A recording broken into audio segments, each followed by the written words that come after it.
'n daaglikse oordenking saam met my Rinus van Sion in Parys. Vanmôre is dag 87 en vanmôre wil ek met jou praat oor jou hart. Kom ons lees saam uit Handelinge 11 vers 22 en 23. Toe die gemeente in Jerusalem hoor wat gebeur het hulle Barnabas Antiochië toe gestuur. Toe hy daar kom en sien hoe God in sy genade onder hulle werk, was hy bly. Hy het hulle almal aangespoor om lojaal aan die Here te bly. Barnabas het mense nie aangespoor om aan die wet vas te hou nie, maar aan die Here.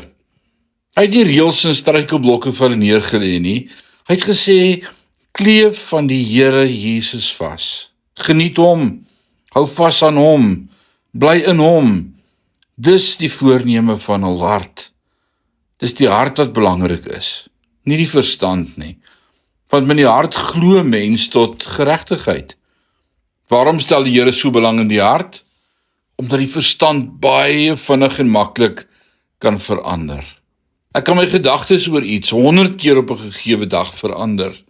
Ek kan heen en weer gaan, afhangend van wat ek hoor, die gevolgtrekking wat ek maak, die inligting wat ek het, maar die hart verander nie maklik nie. Dink aan daardie tyd, mans, toe die meisie van julle drome vir julle gesê het om liewer te gaan, of dames, toe jou kerel uit jou lewe uitgestap het. Julle verstand het dit al kan vaar, maar julle hart, dit nie so maklik laat gaan nie. So ook met die Here.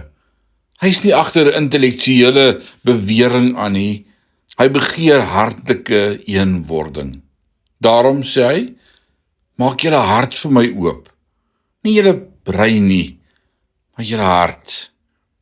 Julle sien, die Here weet dat my geloof slegs intellektueel is. Akademiese argumente oor evolusie of eksistensialisme my sal laat verwar en twyfel. Maar as my hart syne is, al kan ek dalk nie intellektuele aanvalle teenstaan nie, sal my verhouding met hom veilig bly. My gebed vir ons elkeen is dat ons hart vandag opnuut na God sal roep.